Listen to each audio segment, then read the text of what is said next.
District 214 board meeting.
Hello everyone, my name is Jeff Bott and I'm here to introduce you to our exciting athletic project that we have coming up. This summer we'll be working on Phase 1, and as you can see the fields behind me, Phase 1 is going to go all the way from Arlington Heights Road all the way up to our basin that we have over here. The basin will be included in Phase 2, which you will see in later videos. But in Phase 1, what we are going to get is we are going to get a brand new varsity softball field that is going to go up in the corner right here. In between all of it, we will have a ticket booth and a concession stand that will also double as storage for ourselves. And then we will have an auxiliary turf field that could be used by all of our sports and some of our fine arts groups. And then behind the turf field, we are going to have our brand new tennis courts. The project kicks off here next week. We'll be excited to show it to all of you. Brand new in the district, we are doing a time-lapse video. So we'll have a video that's going to get cut together at the end of the project and turn this month-long project into a couple-minute video. And we will post that on the website as soon as we are done with this video. So we'll be excited to show you the progress and share this project with you. The manufacturing lab here at BG has been an amazing addition to help students just understand more about engineering and manufacturing, and it's been inspiring them to go on to bigger and greater things. Got it in. So I'm interested in going into chemical engineering. I actually got accepted into 2 universities with it, which are MIT and Notre Dame. I actually got a full ride from Notre Dame. If it wasn't for this lab, I really wouldn't have gotten to experience any of the hands-on things that I did get to experience. I wouldn't have realized that, oh, it's not just the theory that I liked, it's the actual making of things. And it also wouldn't have made me such a competitive candidate for so many competitive colleges. So I came here in middle school for the NGE program, and while I didn't get to be in this room, I always walked past it, and I was like, wow, that's a lot of cool stuff. And eventually when I came to BG, I realized that, oh, they offer manufacturing classes and engineering classes, and we can actually get in here and use all this. And I wanted to be a mechanical engineer for a while, and just being able to get in here and better understand all the fabrication and the hands-on stuff that goes into engineering and manufacturing has really helped broaden my knowledge of the entire field. Yeah, that'll work. I've had a couple other students reach out to me after they've gone to school, and they told me that because of their experiences in this lab and the machinery that they have to work with and the hands-on experiences that they've gotten, they've been just a step ahead of a lot of the other students in their classes. They've had a leg up on the competition, and they've understood more, and they've just had better experiences because of what they've been able to do here in the lab.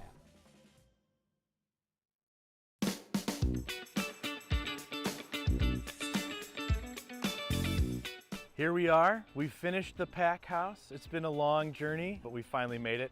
Let me take you inside and show you around.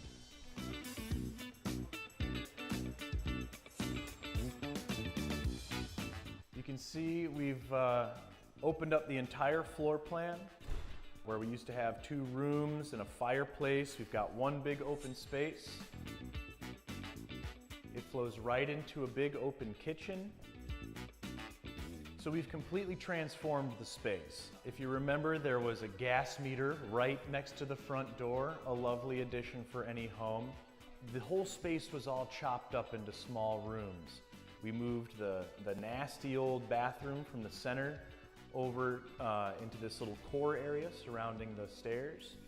In the original house, the kitchen was closed off from the rest of the living space. The trend now is to have that accessible to the rest of the living space so that you're not all hidden to do the dishes. We also moved the washer and dryer out from the kitchen and into their own mudroom. The original second floor layout was bizarre. We had a utility closet right in the center of the space that the hallway jogged around. A really nasty little tiny bathroom, also kind of center. Very small bedrooms, strangely placed. So what we did was turn this entire side of the second floor into a primary suite. So very generous bedroom.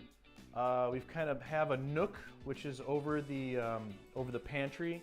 Might be a good place for seating, or put your bed out here if you like getting the sunlight. Down a small hallway. A generously sized walk-in closet and a custom bath.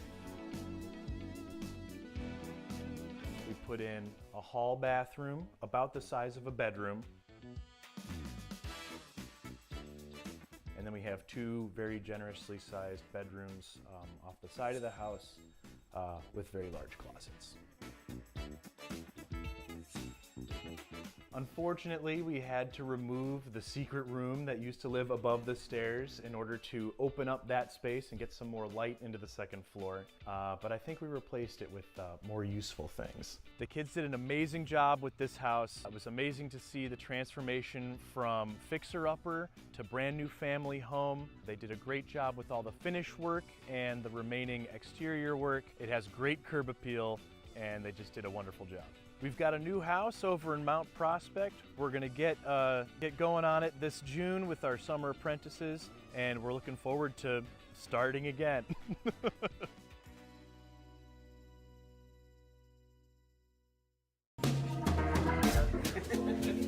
morning, everybody. I'm going to pause this video for a second because we have a special announcement. Surprise. Hi. Here he is. And thank you for your service to District 214. Congratulations. Oh my gosh. I'm like, oh, what kid did something really cool? No. You did something. How did I not know about it? Cool, right? Oh my god. Thank you for your service to District 214. Perfect. Thank you very much. You're very welcome. Thank you.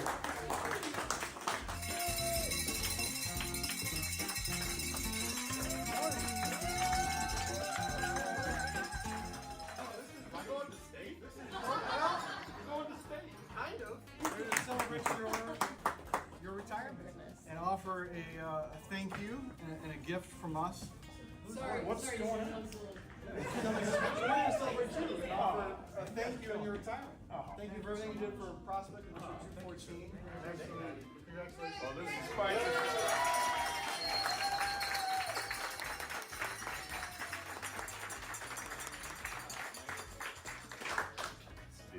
I'm speechless.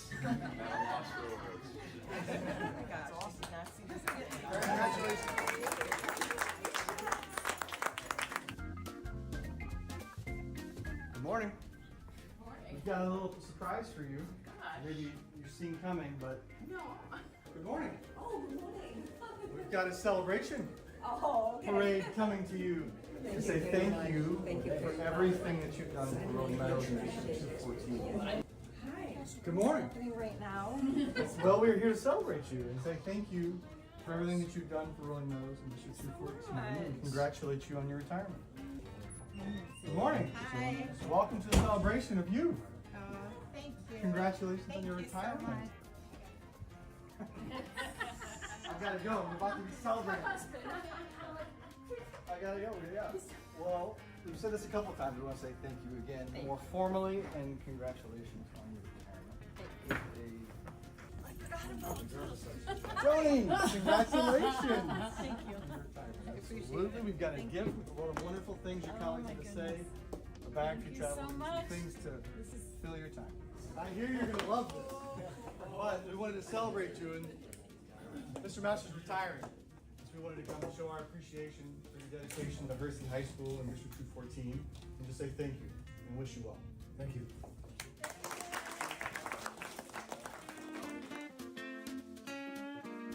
You over here. Oh my gosh. He is?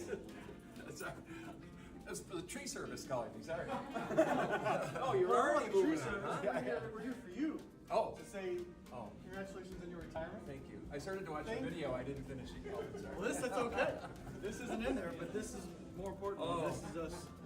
Is that why they just called me into that room? Oh, maybe. Oh, jeez. Sorry. Yeah. Well, let's go embarrass you. Again. Come on in. Good morning. Shame on you. Yeah. Shame on Thanks you. for the help. We're here to celebrate Tim and say thank you. Genuinely, thank you for all you've done for Elk Grove. And we wish you congratulations on your retirement. Good morning, everybody. Oh my gosh. I'm overwhelmed. Well, good. I'm glad. This is a big deal. This is so wonderful. Oh my gosh, thank you so much. Very, very welcome. Good morning. She loves it. Hey, we're good. Loves it, loves it. This is the right thing. Congratulations on your retirement. Hey everyone! We're here to celebrate a very special someone who works in our midst. Cindy Selden. Good morning.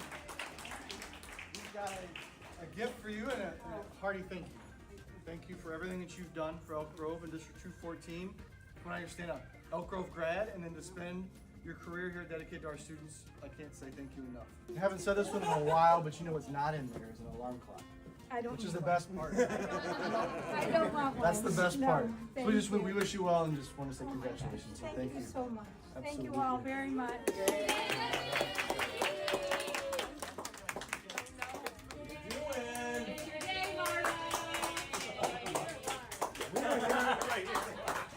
I'm right here. Why? Okay. We're here to celebrate you. Congratulations on your career. Oh, thank you. Thank you for everything that you've done for Elk Grove. Oh, thank District you. 214. Oh my goodness. So we've got a gift with a travel bag, Oh my goodness. some things to keep you busy, and then Yes. some comments from your colleagues showing appreciation. Oh, for thank your you. time working. Dr. Rowe and Mr. Kelly, it has been the privilege of a lifetime to work here in this district. And the best decision I ever made was to leave the law and become a teacher. So I encourage all of you, working with students is the best life ever. So thank you so Very much. welcome. Very welcome.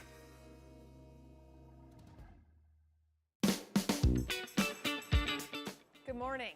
We've had a lot of work this summer and we're so excited with the progress. So currently the crews are really working on drywall, mudding, painting, finishes for floors and walls and windows, and so you will see the progress is really amazing. So the next steps that we're really looking at accomplishing in the next few weeks are completing all of the finishing work, whether that's the wiring in the electrical outlets, TVs, technology, installing windows and glass, removing the concrete from the Career and Counselor Center, and then repouring it with the big EG inlay. So our hope is to have construction be done by the end of July so that then technology and furniture delivery can begin in order to be ready in early August for staff and students.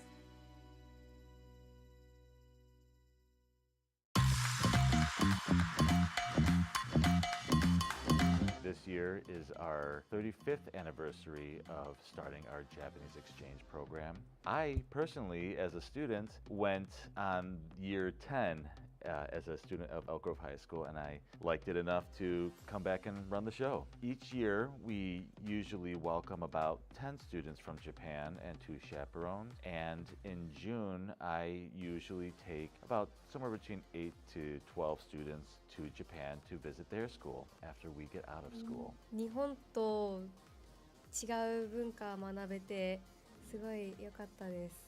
ウィルスタワーと博物館に行って素晴らしい風景と今まで見たことない博物館、大きい博物館で素晴らしかったです。We also do other fun activities as a group.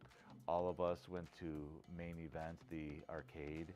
They did some bowling, they played the video games. After that, we went to go see the Windy City Bulls, and that was a wonderful time, so they got to experience that. We also took a field trip as a group to the city, into Chicago, where we went to the Willis Tower, went up to the Sky Deck, and they also got to learn all about Chicago history. After that, we went to the Field Museum of Natural History. They have really been experiencing a lot of American culture with activities outside of school with their hosts, going to the mall, hanging out with friends, just being teenagers in America. 本当に日本と授業風景とか授業の仕方とか全然違くて、すごいずっとこの学校にいたいなって思いました。授業で友達と一緒に立って学ぶのが新鮮で、日本にも取り入れてほしいなと思いました。アメリカと日本の大きな違いは、お風呂とトイレが一番違うなと思いました。日本は食べ物の味が少し薄いんですけど、アメリカは辛かったり甘かったりがすごく激しくて、食べ物も大きくて面白かったです。The Japanese exchange program is often seen as a once-in-a-lifetime experience. This year we were very lucky to receive a grant from the Japan Foundation of Los Angeles, a grant of $10,000. That's really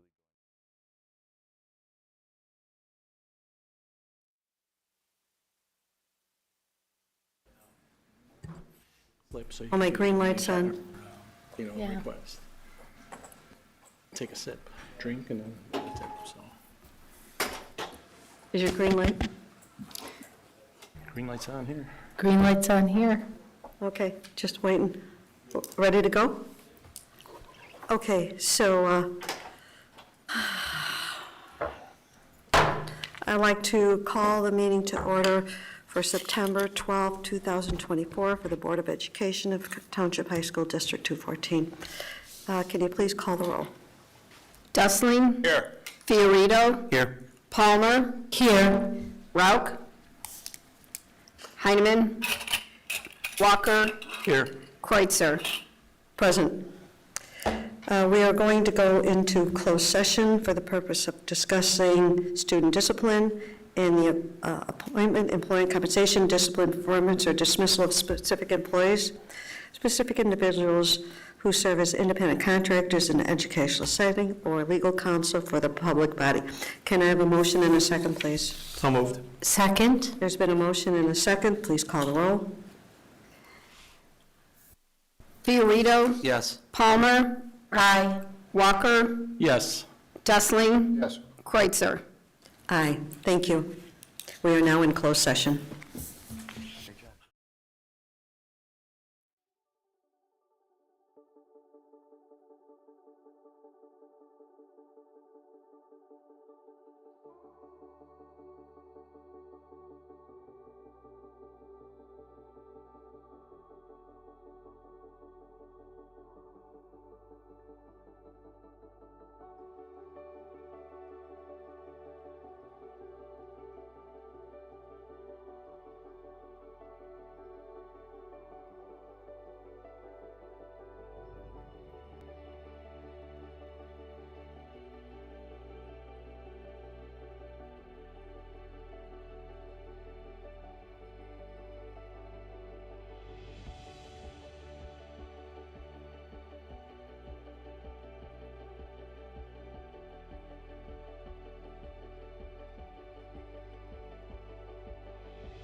Oh, we're good to go. Okay. We are back into open session. Call the roll, please. Dustling. Here. Fiorito. Here. Heineman. Palmer. Here. Rauk. Here. Walker. Here. Kreitzer. Present. Can we all please stand for the pledge?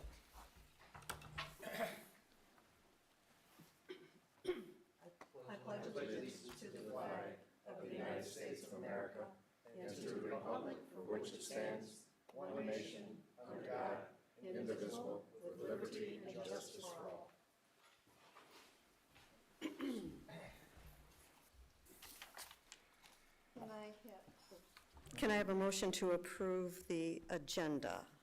So moved. Second. There's been a motion and a second. Please call the roll. Dustling. Yes. Fiorito. Yes. Palmer. Aye. Rauk. Aye. Walker. Yes. Kreitzer. Aye.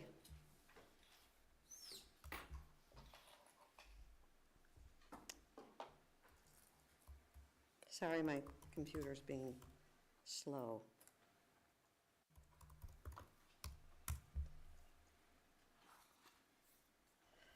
Okay, let's see here.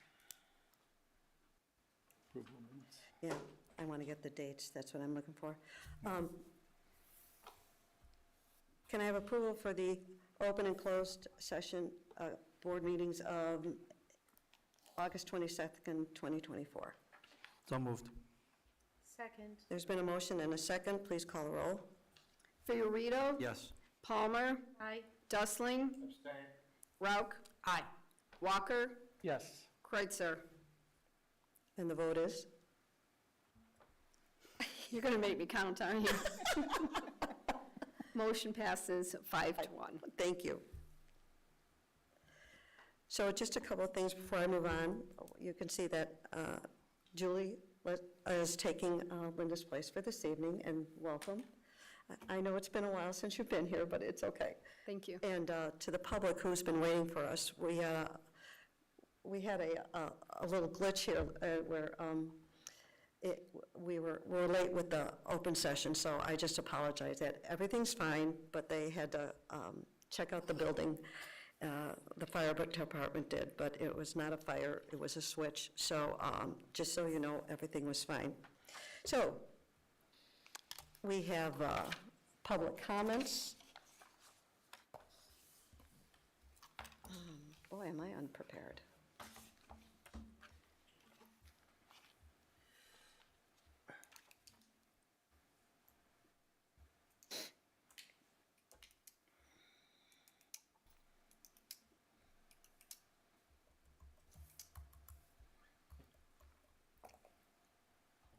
Is it your whole, We do have one person that signed up, so I'm going to read this. The Board of Education District values comments from the community in our meetings as well as emails. We appreciate everyone appearing before the board and treat all with courtesy and respect. The Board of Education asks each person to limit their comments to 3 minutes.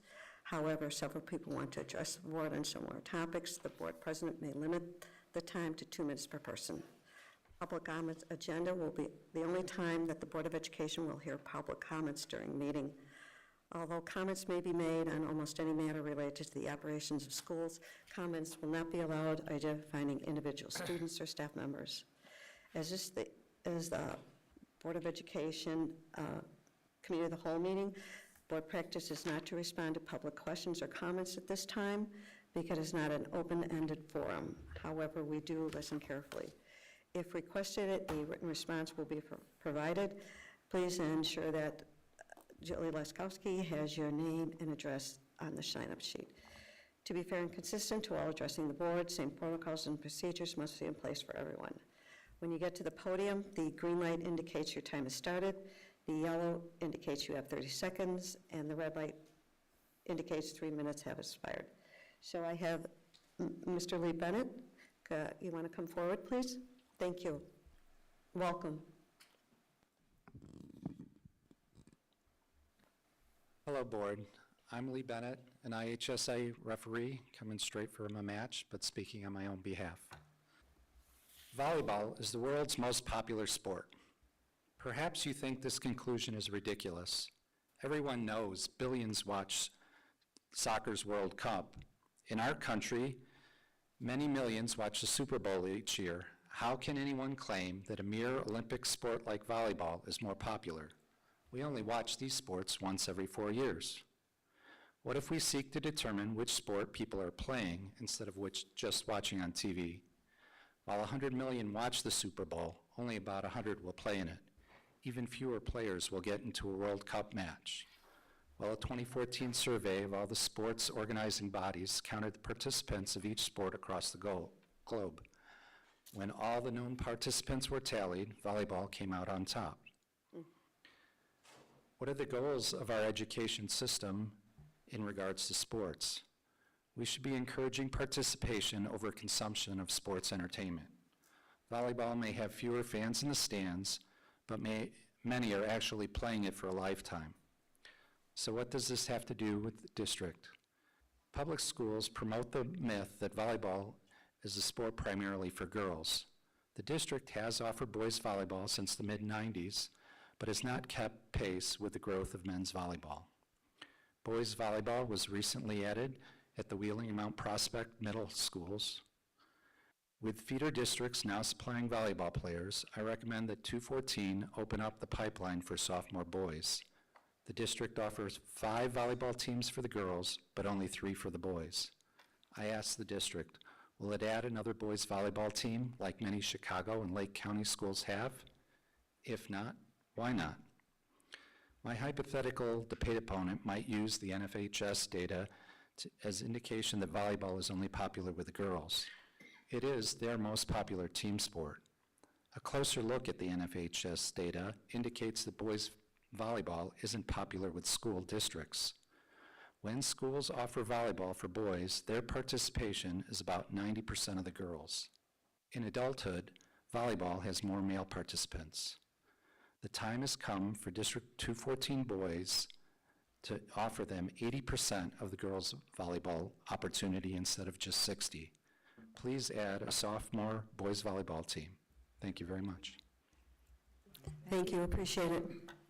And that was the only person that had signed up for public comments. So tonight is Committee of the Whole, and we have discussion items, and the first one is activities and operations. Mr. Yulee. Thank you. I have 2 agenda items tonight. The first one is in regards to adding an ADA ramp at Rolling Meadows, specifically for the stadium home bleachers.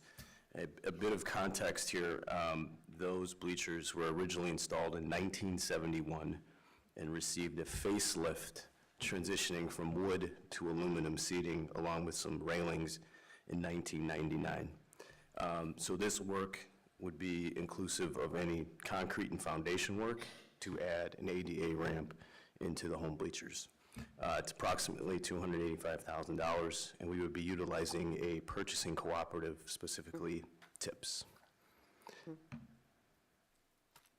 Board members, questions?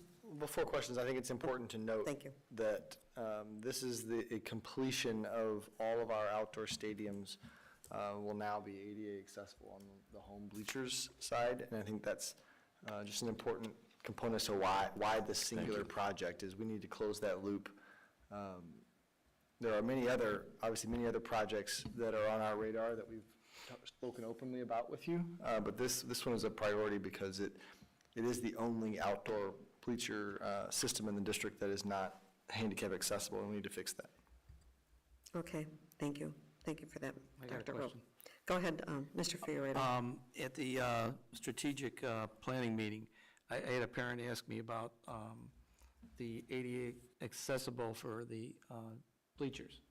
And the people that were around us were talking, she was describing how they have like railings, which allow people to go up a couple steps using the railings. So my question for Chris and Dr. Rowe, is that something we'll be looking at in the future since we've gotten the outdoor stadiums already?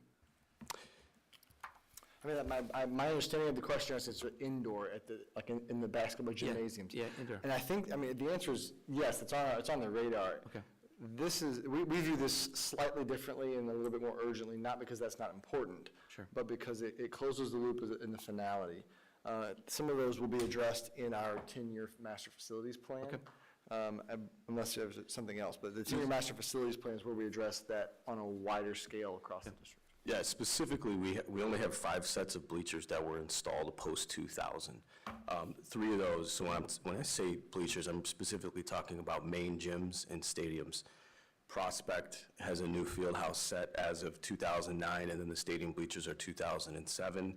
Buffalo Grove's main gym, 2008, and Rolling Meadows was around that same time as well. So the remaining sets of bleachers are all captured in that proposed tenure that we'll be bringing here shortly. Okay, thanks, Chris.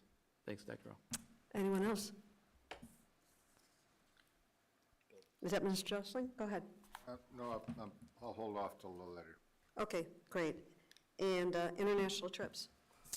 Thank you. International trips, it's that time of year where we seek board approval 6 months out for all of our spring break trips. So we have approximately 10 going on throughout the district. We have 8 trips via a preferred vendor. So ACES, Bob Rogers, and Explorica are 3 preferred providers that we vetted through a master district contract. And then we have 2 long-standing exchange programs through Prospect High School. So in total, there's 10, and Rolling Meadows and Wheeling High School are doing a joint trip to Italy through Explorica as well. Awesome. Board members? Go ahead. Only thing I would say in the recommended actions, the second 2024 should probably be 2025. Thank you. Thank you.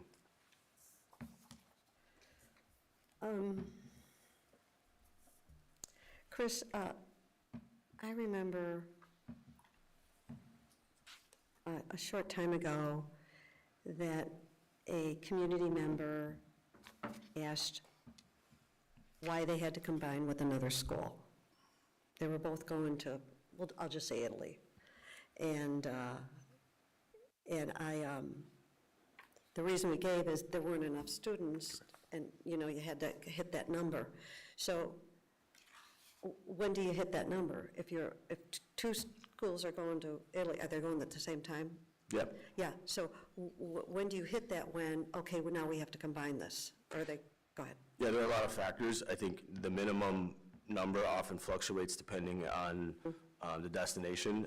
Also, we have to build in the chaperone costs into those trips. So I think it all depends, and when you have interest, like we're doing a combo with Wheeling and Rolling Meadows, we might have 10 and 10. I don't know the numbers off the top of my head right now, but that gets them to that minimum number for the preferred provider. Okay, all right. Anything else, board members? No.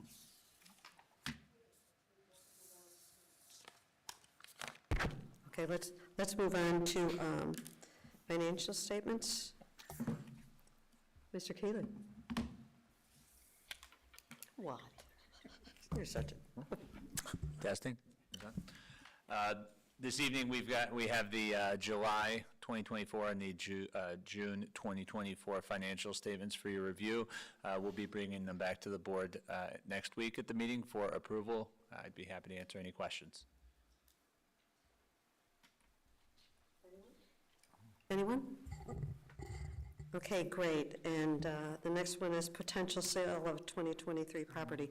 Is that you, Dr. Rogers? I'll set the stage and then Okay. let Mr. Keeley walk through some of the details. So as you'll see in Mr. Keeley's very brief presentation, the district has recently renovated Forest View High School. Over the last couple of years, we refer to them internally as A building, B building, and C building, A building being housing our specialized schools, B building is our district offices. And during the time in which this was occurring, we relocated to another property at 2123 South Arlington Heights Road. The district entered into a lease-to-own option with this property a few years ago. And now that we are transitioned fully back into this building, it's time for us to have a discussion on what we should do with this property. The property consists of the 2123 building that we occupied, as well as 5 other parcels of land. So basically the land from the Holiday Inn over to the fence on the south side of the 2123 property. So tonight's purpose is for us to have a discussion and gather feedback from you as to the direction that you would like us to pursue with this land.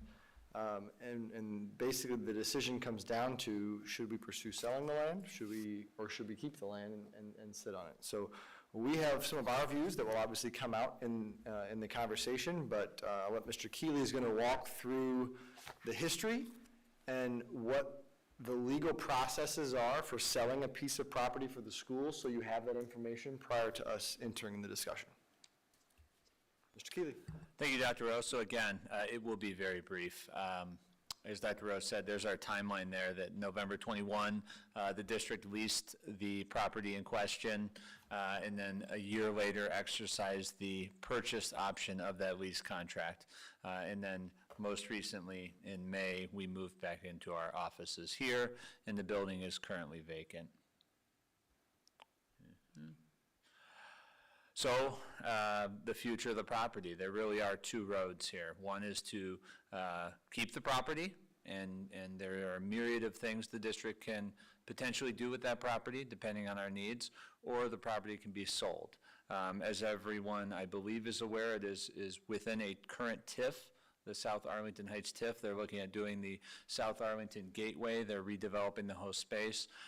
So there is the possibility that this is advantageous for a developer in the area. And I do know that, based on the circumstances, et cetera, the village is aware that this might potentially be available.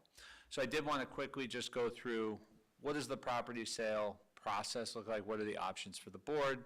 And then the floor is open, and the board can certainly ask questions, and I'll defer to Dr. Rowe to answer those. So our options here include an auction of the property and bidding, so that's a sale that a public body would do. We could sell it to a government purchaser, or we can exchange property. In the case of one of the other taxing bodies had a property we were looking at and they were of equal or similar value, we would do a similar simple IGA to exchange the property. In our case, looking at the auction and bidding option, that's probably the most advantageous for the district. There's 120 days for it to be out. We set a minimum asking price. That's something the board would have to come up with. We have provided information on a recent valuation of the property, and then there is the opportunity to lower if the market doesn't support that. Right now, at this point, Dr. Rowe and I are not speculators, so it would be very difficult to say what those numbers would be. It would be a matter of the market telling us that. So in the timeline for the sale, the board would adopt a resolution, which I believe is in your packet. It's a sample resolution that the board would pass to authorize the administration to proceed with listing the property for sale in a public auction, essentially. And then there's a 60-day time frame for that, and then the public sale. So all told, from the time the resolution is passed, we're thinking it'll be several months before there would be a close. In that resolution, we have the ability as well to open that window up, which may afford certain buyers a better opportunity to evaluate the property, and may make it a little bit more attractive. Those are things we can talk about if we move forward with a conversation on a sale. And this is where the board has their discussion. Again, I'm happy to answer questions, Dr. Rowe, but the floor is yours. Mr. Walker, would you like to start? I have a couple questions just for clarity. So we bought the building. Excuse me.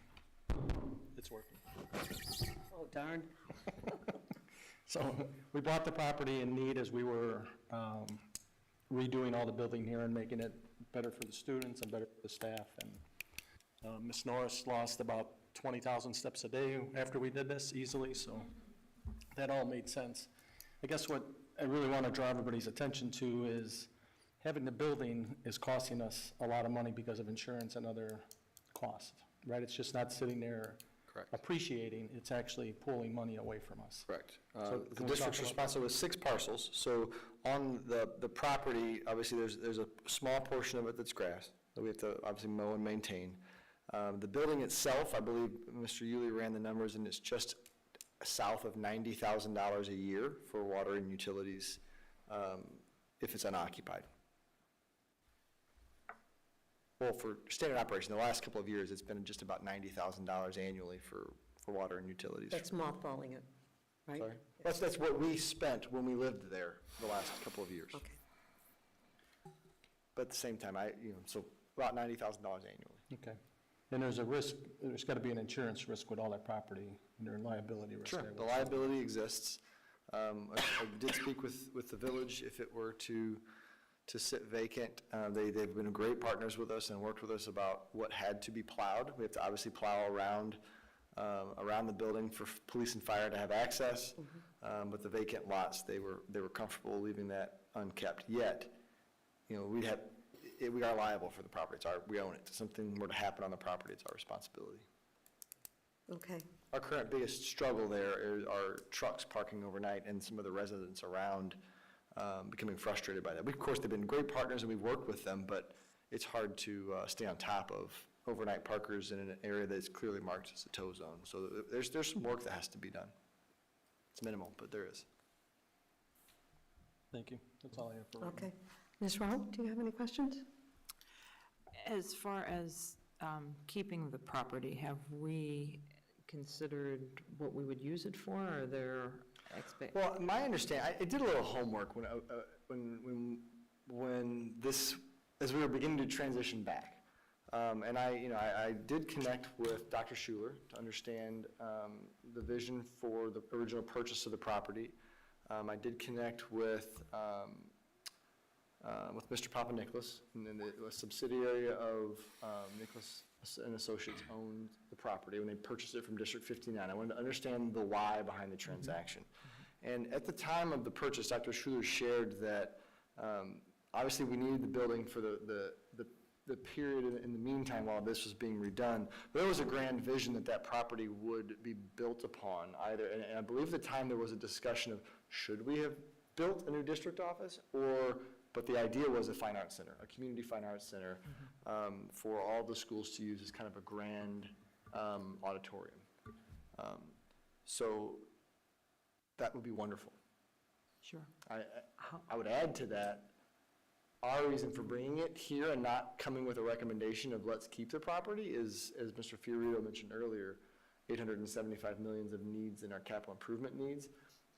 I won't make a recommendation that we build or spend any resources on that property until we take care of the buildings that we currently have. I think that's our priority right now. So it would realistically sit vacant for many, many years before we would have any plans, and then we'd have to figure out where the money's going to come from to build them. Okay, all right, thank you. You're welcome. Mr. Fiorito?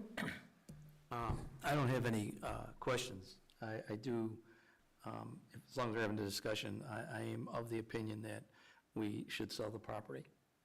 And I say that because currently I don't see any value in that building to do anything for our school district. I mean, obviously, we got a big wish list, and that grand vision that he had would be many miles down the road, but there are other items in our schools that need to be prioritized, just like the Prospect Roof, what's happening at Buffalo Grove, including some of the internal systems, which was last year. There's just other items of importance, and we can certainly use that money to gear it toward our capital project fund that we desperately need to grow. And we would certainly do it with knowing that we don't have to put more on the backs of all of our stakeholders, because we got a source of income rather than having to go back to them and asking them for more money. So my personal choice is to put the property up for sale. Thank you. Ms. Palmer? So, have we considered tearing down the building? We've had some internal discussions about, as we were speculating where this discussion would go, we saw two paths. Path number one, you choose to sell the property and set a certain minimum value.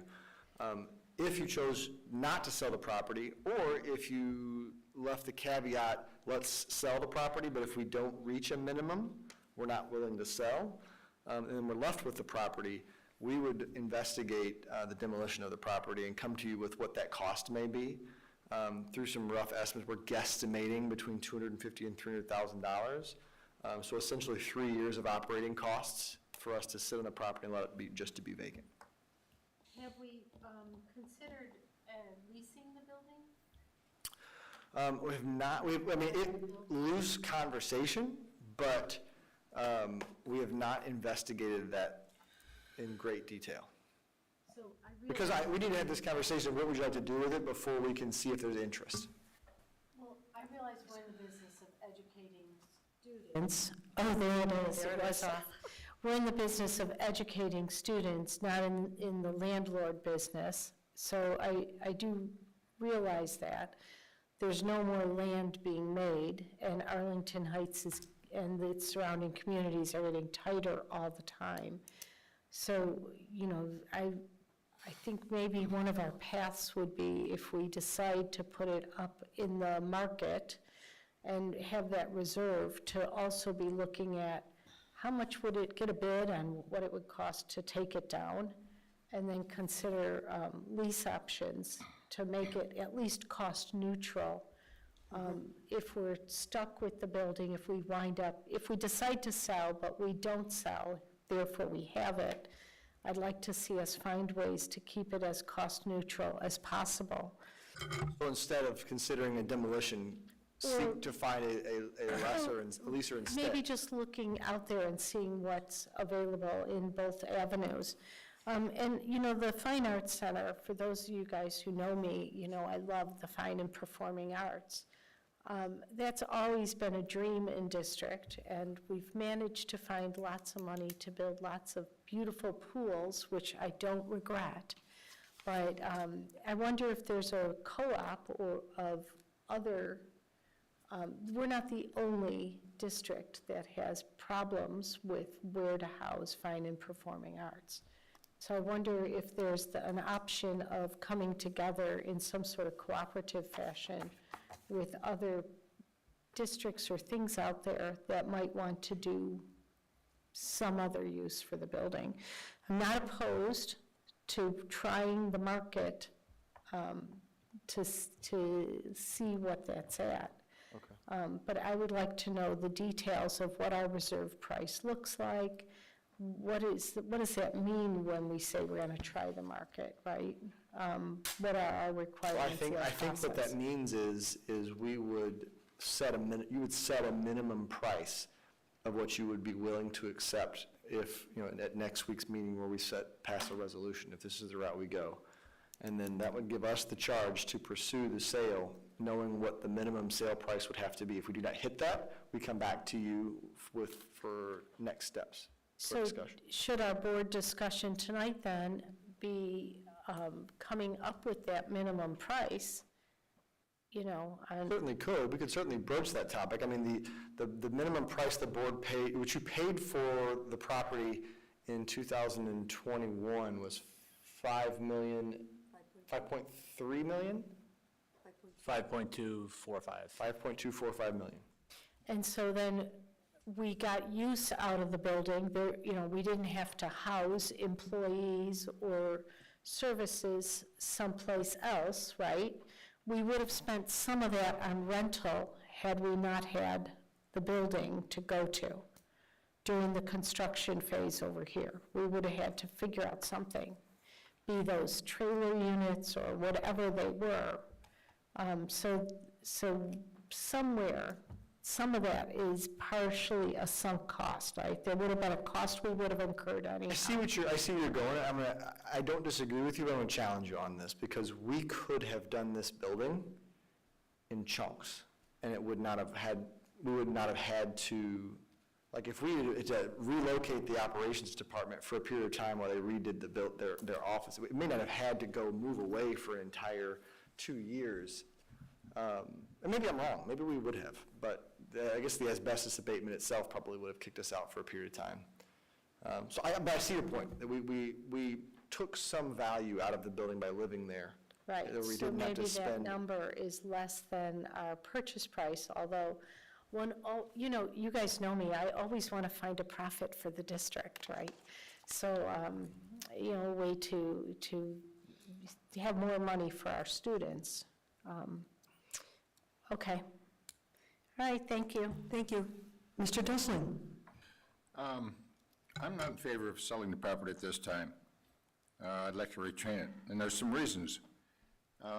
Arlington Heights is actively working on development of the southern corridor in the village along Arlington Heights Road, south of Seeger Road to go all the way to the tollway. They have a TIF that covers most of this area, primarily on the east side of Arlington Heights Road, to try and prepare for future businesses, and I know they're working on some of those areas. They've demolished the property north of the Hilton Express, which is between that property and ours, and it's not clear what's going to happen with that property at all. Arlington Heights has purchased a guitar business on Arlington Heights Road just south of Algonquin for around $7 million, $8 million, something like that. We have a large piece of property that will fit into Arlington Heights' future development in the southern quarter. We have an entry off of Arlington Heights Road. We have a parallel road to Arlington Heights Road called Toney, which is a street to the east. It's a large piece of property that could be very advantageous, and I think we ought to hang on to it. If we have to raise the building because of the expenses and put a fence around it, I don't have a problem with that. But I think we ought to hang on to it because there's a lot that's going to happen down that area. It's already happening. They're tearing down that whole area north, on the east side of Arlington Heights Road, north of that Hilton. We're right below that. I think we ought to hang on to it. Can I ask Mr. Dusling a question? So is there a price at which you would expect, do you want to hang on to it because you think the value is going to go up and therefore we could get more for the district soon or later in a few years? That's what I'm thinking. So then maybe that means our reserve price is higher, right? And we just use some sort of time value of money calculation to figure out if in 2 years maybe we could sell it for this, we back out and we say better now, bird in hand versus, you know. I just don't know. I don't know where that whole area is going. Sure. They've concentrated on that in the last 4 or 5 years. You can see what they're doing along Algonquin with that old shopping center there. They're finally tearing that down. That was a TIF for a long time.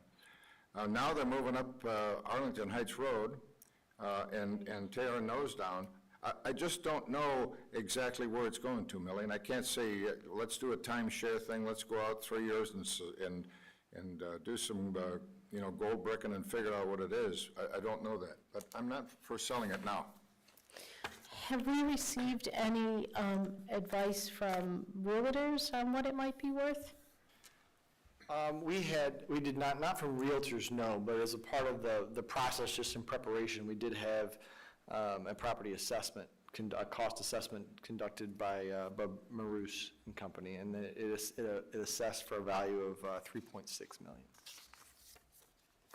So that's where, part of the tricky part is it assessed less than what we paid. So my recommendation, if you chose to sell the property, would not take anything less than what you paid for it, because Mr. Dustling's point, there's validity to his point. The property is only going to become more valuable as the area is built.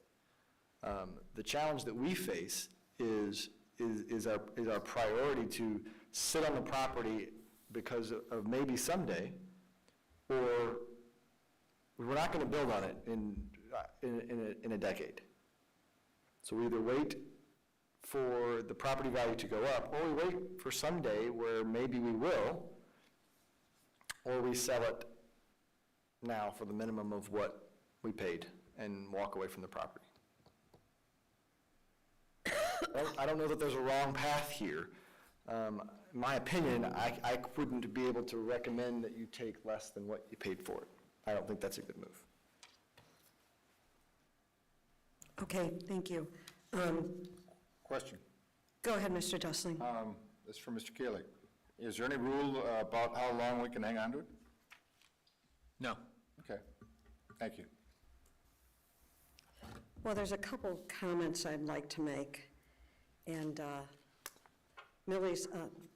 Palmer's comment about a performing arts center, I think Bill and I are the only ones that remember Bill Blaine, who was high on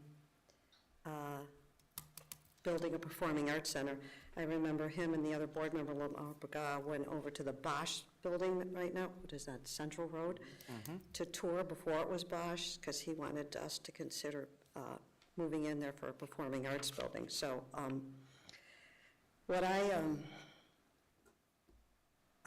what's the struggle I have with keeping it for future use is that, do you remember a year ago, we had a discussion with, was it Pepper, about $850 million in renovations? To me, that's more important. The history with us is property that we have purchased in the past is a little piece of land right by the parking lot over here by the church. And the other purchase was the, what is that, southeast corner of Hersey High School, where there was a building owned by a family for decades, and when the parents passed away, the family came to us, do you want it? Yeah, we do, and there's programming going on there. So those were a couple of things. Yeah, the NSSEO property too. So anyway, I understand Mr. Dussling's point about hanging on to the property. Now, I think you all know I moved from my 4-bedroom, 2-bath, 2-car garage home about 3.5 years ago. And, I downsized. And when I look at Zillow about what I sold it for, and I know this is residential, what I sold it for and what it's worth today is almost $100,000. I get that. Because it did go up in value. Would I stay another 3-4 years? No. But that was my decision. So, yes, it will increase in value, but it still costs to keep the building. If it goes back, if it sells commercial, the property will go back on the tax rolls, which is a good thing for all the residents, I believe. So, Dr. Rowe, you're going to come back with us after hearing all the discussion here with a proposal. And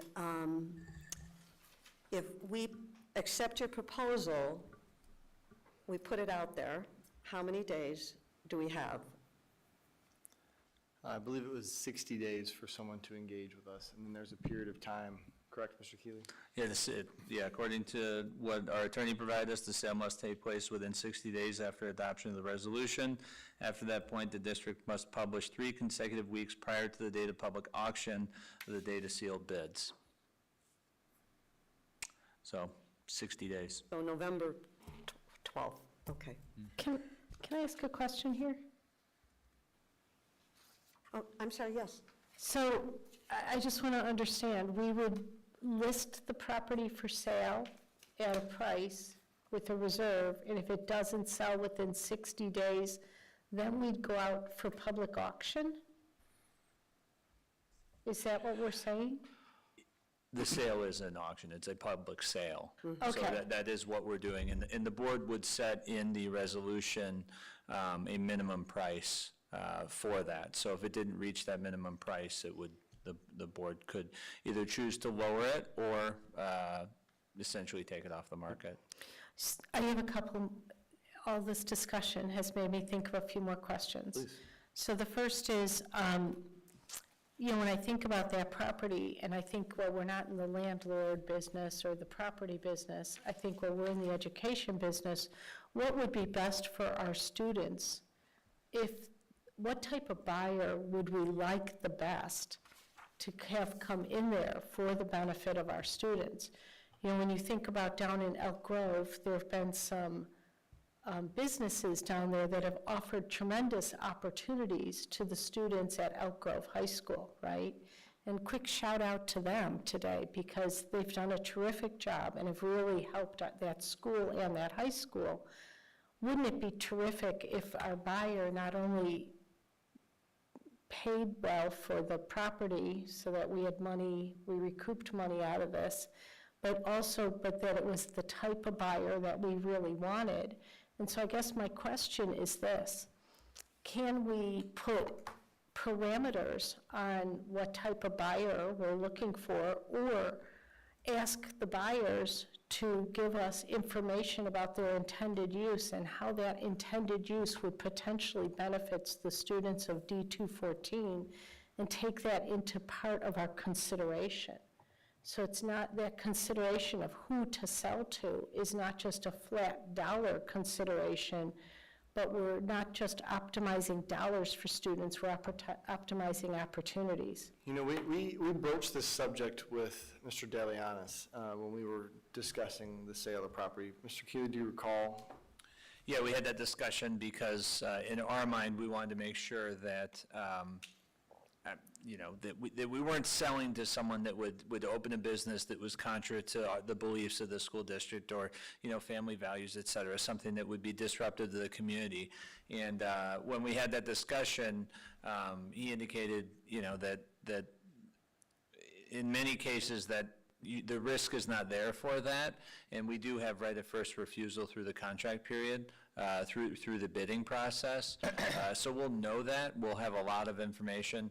Also, I was just kind of looking at the contract that we had put together, and it's $100,000 earnest money, and that's, we can change that as well before we publish, depending on what we're looking for. So I think the terms of the contract will really dictate that it's a quality partner, so to speak, but also being in the TIF, I think the village has a certain vision for that area, and That's where I was going to go with my follow-up is the village has it zoned for certain things, and having walked with the village on how they've zoned the Arlington racetrack property and some of the limitations that they have put on what they will accept for that property, the things that we would be afraid of are all outlined as not okay for the sale of this property.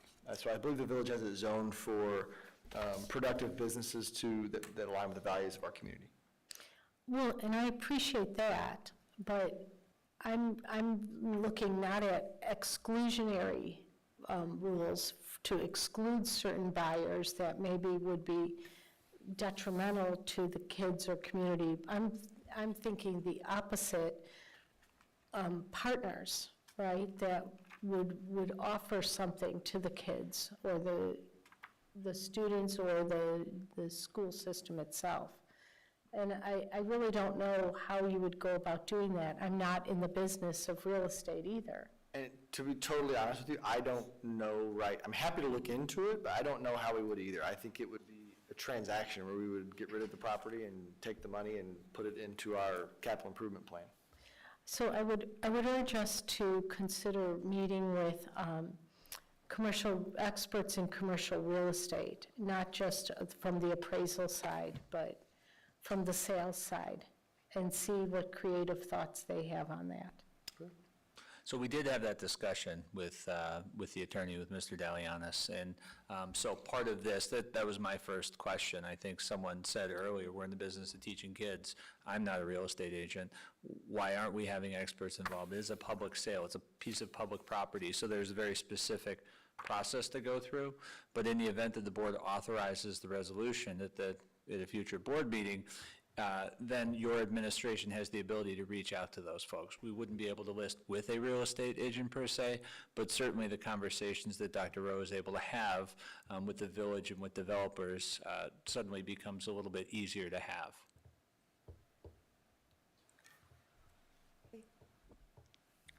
Okay.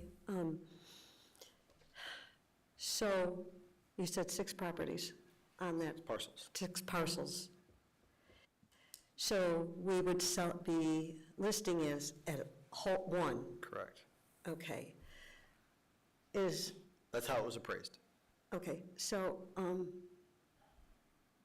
if someone comes to you, I know you have to put the whole when you put it out there, you have to put all of them. But if someone were to come to you and say, I want this parcel, that would be considered after the 60 days where we couldn't, You mean subdivide the parcel? Yes. I think that's up to you. I think that. we could do that.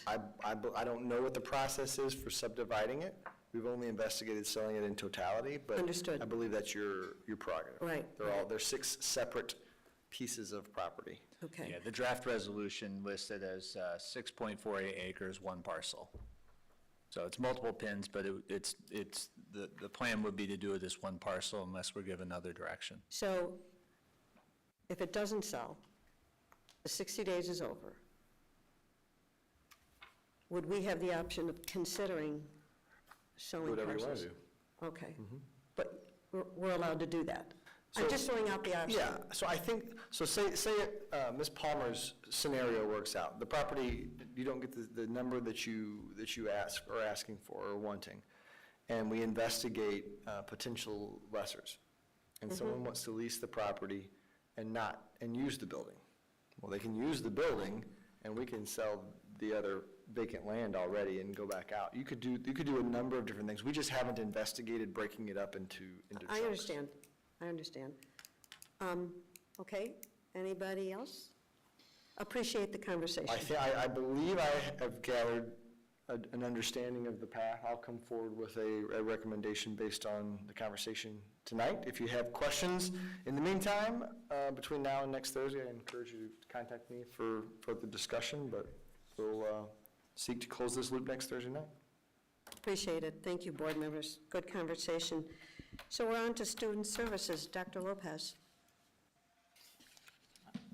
Oh, Kara, I'm sorry. I forget you're here. Sorry.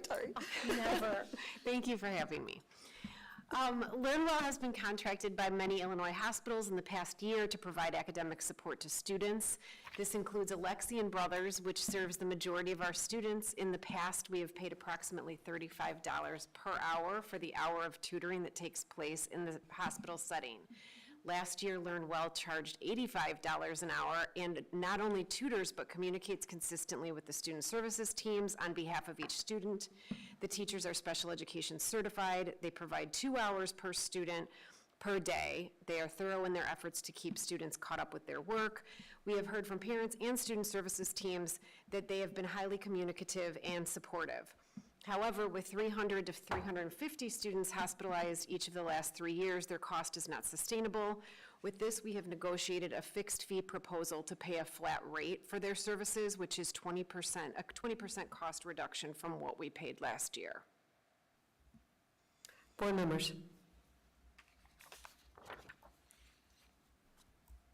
Are we losing any services that we've gotten from last year with their new? No, same services, but because of the size of our district, they're willing to offer this flat fee.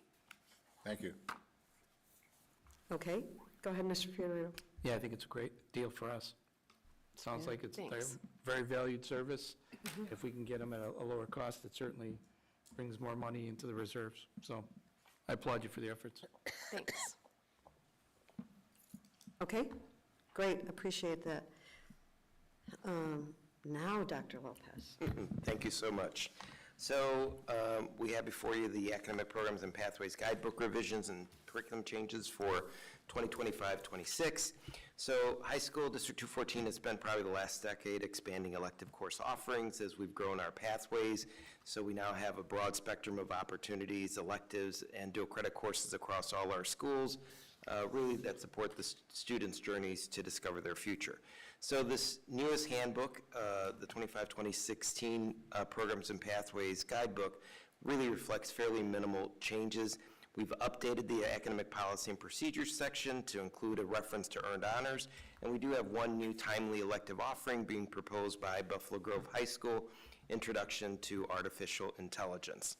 Now, this specific course offers a comprehensive overview of artificial intelligence, covering its applications, ethical considerations, and practical skills in prompt writing for AI systems. Students will explore the development of AI, understand the potential impact on society, and gain hands-on experiences crafting effective prompts for various AI tools. I do want to share, though, that with the pace of change in this space, I expect that this course is going to evolve and change more rapidly than probably any other course in our history. There's also the possibility of running a section online in the future. With its approval, other interested schools have the option to offer this as well, even though Buffalo Grove has proposed it for approval. So with that, that concludes my overview, and I welcome any questions. Thank you. Board members? I got a question. So the class itself is something that Buffalo Grove came out and said, this is something we should offer, which I thought was wonderful. Are we saying that in 25, 26, it's just going to be a Buffalo Grove, or are we going to have it at all of our schools? I would say that Buffalo Grove has proposed the course, and they want to offer it as an elective. When the board approves it, then the other schools also have the option to offer it as an elective at their schools. I will say that Buffalo Grove has a couple of teachers that have really taken the lead and have the capacity to deliver the course, and I do think this is sort of one of those cases where we're not going to end where we begin. We're starting. It's a fairly new space. I heard today, I was at a conference that was focused on AI with representatives from Google, and they said the adoption of lots of other things to get to the 50 million users. For example, for Facebook, I think they said around 6 years. You know, it took us dozens of years to get 50 million people on a plane. It took AI, I think they said 6 weeks to get to 50 million users. So it really is a space that is significantly changing, and my guess is 12 months from now, it may look totally different. So what you're doing next week would be approving the concept and a shell of what this course would be, and then teachers from Buffalo Grove would be in building this course. Best case scenario, other schools say, you know what, we want to let us help build it, and we'll offer it next year and get it in our academic course book so students can start signing up for it December, January. Worst case, Buffalo Grove runs ahead and runs it for a year. They see the success, they begin adding it. So, you know, we believe, like Dr. Lopez said, Buffalo Grove has just been, have a couple teachers that have been passionate, and they're out in front and are leading the way. They run a year-long professional development session. So their staffers have been talking about the morality, the ethics around artificial intelligence in school. There's a genuine excitement about what it could be. There are other avenues that we've been discussing of how to embed artificial intelligence for all. We've been talking, because but what we learned is, and if you know, for our staff members that saw Dr. Dag on opening day, he talked about writing prompts as being maybe some of the most important aspects and skills that we can instill in our kids.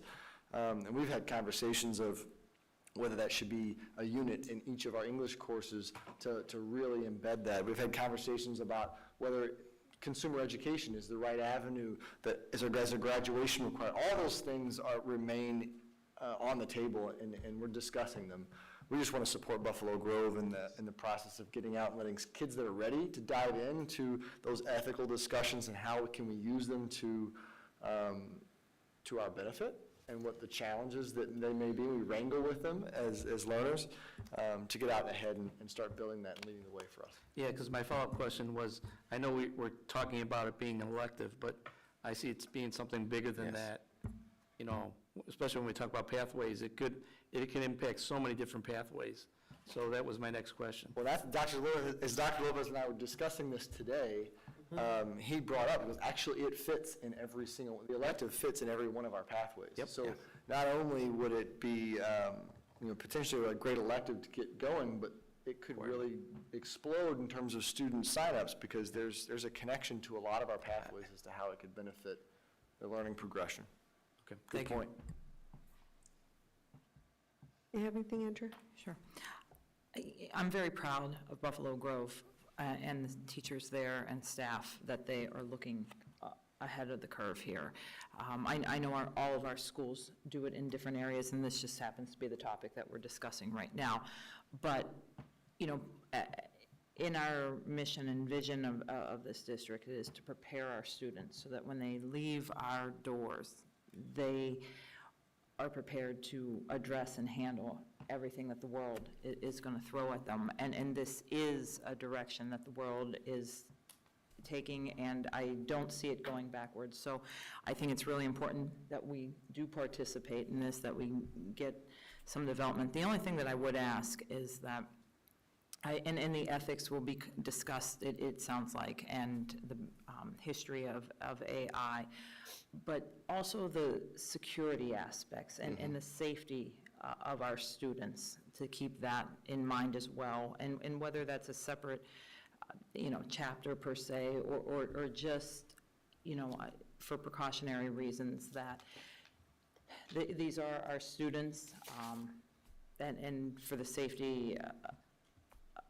as they go forward, and realize that anything that they develop or put out there, there's potential risk, and just like anything, there's risk and reward, but I'd like them to be educated in that as well, not just the technical aspects.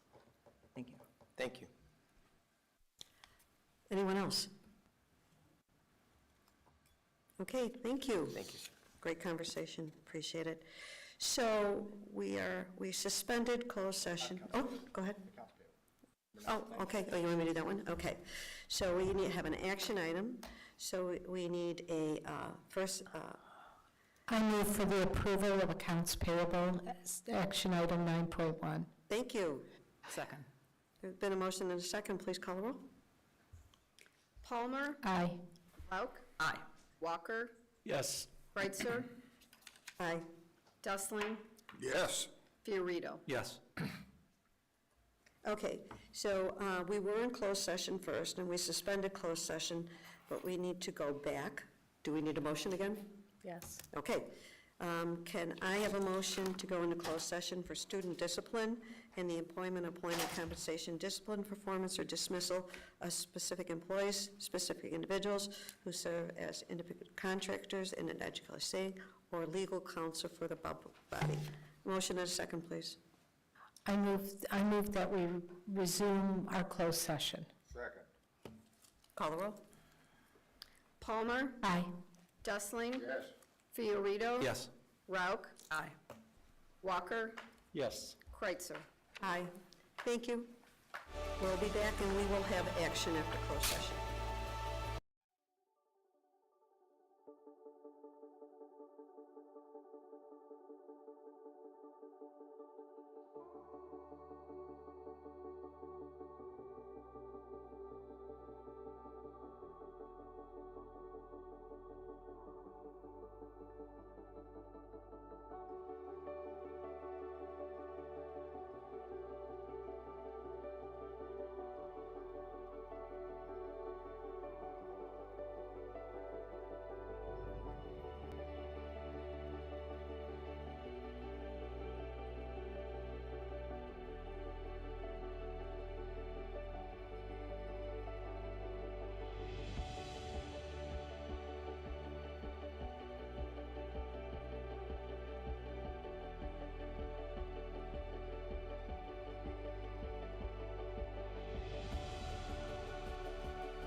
Okay, we're good to go, and we are back in open session, and we have 3 items that need a roll call. So, Mr. Fiorito. I make a motion that we approve 9.2, the approval of the personal transaction reports for September 12th, 2024. Second. I hear a motion and a second. Please call the roll. Fiorito? Yes. Rauch? Aye. Dustling? Yes. Palmer? Aye. Walker? Yes. Kreutzer? Aye. 9.3, Ms. Palmer, please. 9.3, I move to expel the student identified in student disciplinary case number 24-25-01 for a period of 2 years. Second. There's been a motion and a second. Please call the roll. Palmer? Aye. Fiorito? Yes. Dustling? Yes. Rauch? Abstain. Walker? Yes. Kreutzer? Aye. Ms. Palmer. I move on roll call action item 9.4. I move to expel the student identified in student disciplinary case number 24-25-02 for a period of 2 years. Second. There's been a motion and a second. Please call the roll. Palmer? Aye. Fiorito? Yes. Dustling? Yes. Rauch? Abstain. Walker? Yes. Kreutzer? Aye. Okay. No more business of the board. Can I have a motion and a second to adjourn the meeting? So moved. Second. Roll call, please. Palmer? Aye. Rauch? Aye. Dustling? Yes. Fiorito? Yes. Walker? Yes. Kreutzer? Aye. Meeting adjourned. Thank you, everyone.